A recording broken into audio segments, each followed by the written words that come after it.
O ministro do Supremo Tribunal Federal, Alexandre de Moraes, determina o cumprimento da pena imediata de quase 9 anos do ex-deputado federal Daniel Silveira. Acompanhe com Paula Lobão. O ministro Alexandre de Moraes, do Supremo Tribunal Federal, determinou que o ex-deputado Daniel Silveira comece a cumprir imediatamente a pena de 8 anos e 9 meses de prisão, a qual foi condenado pelo STF em abril do ano passado. A decisão ocorre após o Supremo, por maioria, ter considerado inválido o perdão da pena concedido a Silveira pelo ex-presidente Jair Bolsonaro. Alexandre de Moraes é o relator da ação penal contra Silveira. Não há mais possibilidade de recursos no processo.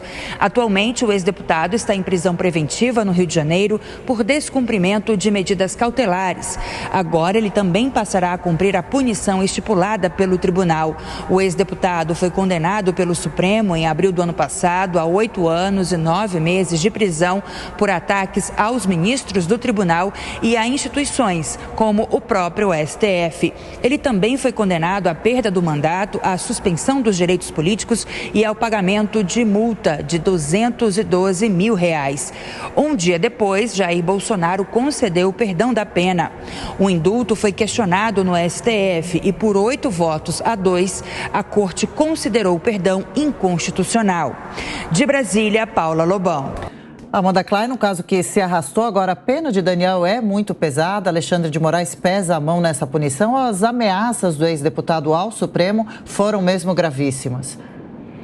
Não é nem o Alexandre de Moraes, Adriana, ele só decidiu pelo imediato cumprimento da pena. Aliás, o Alexandre Silveira já está preso por descumprir outras medidas judiciais, como o uso de tornozeleira eletrônica. O que ele fez foi fazer cumprir uma decisão, essa sim, do Pleno do Supremo Tribunal Federal. Num primeiro momento, o STF havia decidido em sua maioria por condenar Daniel Silveira por ataques ao Supremo, por ataques à democracia. Depois disso, houve um indulto do ex-presidente Bolsonaro e o STF voltou esse julgamento agora, depois do fim do governo Bolsonaro, para julgar a validade do indulto. E, por maioria, decidiu-se que o presidente Bolsonaro agiu naquela ocasião com desvio de finalidade, ou seja, não agiu na melhor forma do interesse público, mas sim para premiar, para privilegiar, para beneficiar um aliado político em claro confronto a uma decisão legítima do Supremo Tribunal Federal. Isso é o que ficou decidido, estabelecido pela Justiça. Então, o que o Alexandre de Moraes está fazendo é só colocando em prática essa decisão do Pleno do Supremo Tribunal Federal. Concorda com isso, Beraldo? Não, discordo totalmente. O que aconteceu nesse caso, e vamos deixar de lado ser o Silveira ou não, é um parlamentar, se manifestou de forma dura, podemos argumentar aqui que foi inadequado e tal, mas ele deu uma manifestação de opinião em relação ao Supremo e alguns ministros, e esta mesma Corte, o Supremo Tribunal Federal, foi então para cima dele com pena de prisão preventiva, que agora, somente agora, se torna um cumprimento de pena.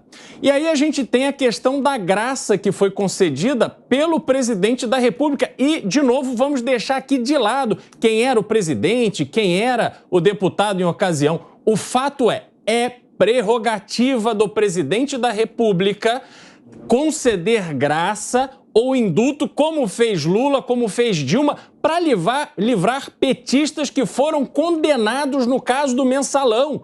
José Dirceu, José Genuíno e tantos outros saíram da cadeia graças a esses indultos. E agora vem o Supremo Tribunal Federal dizer que o indulto não pode ser pessoal. A graça, a natureza da graça é sim pessoal. Então, vamos de novo discutir essa prerrogativa do presidente da República no Congresso Nacional e não deixar ao Supremo decidir, ao seu bel prazer, ao arrepio da lei, quem pode e quem não pode conceder graça ou indulto. Amanda, acompanha aqui uma notícia, talvez outros casos possam seguir esse. O governo Lula estaria acionando os Estados Unidos e a Interpol contra também Alan dos Santos, o jornalista, querendo acelerar o processo de extradição dele aqui ao Brasil. De alguma forma, o atual governo ou o STF perseguem ex-aliados bolsonaristas? Não é perseguição, Adriana. Tem uma ordem judicial contra Alan dos Santos. Ele é um foragido. Então, tem que se fazer cumprir a lei, não se trata de perseguição, se trata de cumprimento da lei. Como não tem como você analisar essa questão da graça concedida a Daniel Silveira, retirando o presidente em questão e retirando o deputado em questão, porque essa graça só foi concedida especificamente a Daniel Silveira no dia seguinte da decisão do Supremo, no mesmo dia, horas depois, não me lembro ao certo, porque se tratava de um aliado do presidente da República. Então, não tem como a gente desconsiderar de quem se tratava a capa do processo, porque nesse caso importa. O indulto que o Beraldo fez uma comparação, na verdade não é uma comparação que serve a outros petistas, isso aconteceu depois do cumprimento inicial da pena, não foi uma graça dirigida a esses petistas que já tinham cumprido a pena inicialmente. E isso se trata de um indulto coletivo, que é ofertado por todo o presidente da República ao final de cada ano a crimes com menor potencial ofensivo, descritos em lei, previstos em lei. Nesse caso do Bolsonaro, em relação ao Daniel Silveira, foi numa clara tentativa de confrontação ao Supremo Tribunal Federal, como vários aliados confrontam o Supremo. E o Alan dos Santos, na verdade, só reforça esse caso. Adriano, você está dando um exemplo de outro apoiador do ex-presidente Bolsonaro que confronta a justiça e ri na cara da justiça, tira sarro, participou de motociatas em Orlando do presidente Bolsonaro durante a eleição, mesmo sendo um foragido da justiça brasileira. Agora, Beraldo, talvez o país precisaria rever esse Instituto da Graça ou até mesmo do indulto?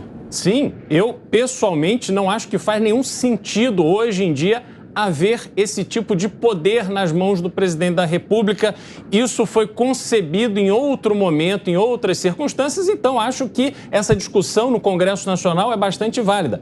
Agora, Amanda, o que não pode ser coberto por graça é crime hediondo. Não se trata de crime hediondo no caso do parlamentar em questão, que é bastante diferente do caso do Alan dos Santos. Uma pessoa física resolveu ir ali para o confronto, fazer uma série de manifestações, começou a responder na justiça por elas e depois saiu do país. Então, ele terá que responder pelos seus próprios atos, pelas suas palavras, como um cidadão comum. O que a gente precisa ter é que a justiça alcance a todos de uma maneira igual e não como parte de uma militância política com decisões de cunho político. Se a gente tivesse esta sessão que votou a validade da graça do Daniel Silveira sendo assistida por ministros que já frequentaram aquela corte, grandes juristas da história brasileira, esses ministros do passado ficariam vermelhos de vergonha, ficariam comovidos de ver o Supremo Tribunal Federal fazer um julgamento flagrantemente político. Isto é inaceitável para o Brasil.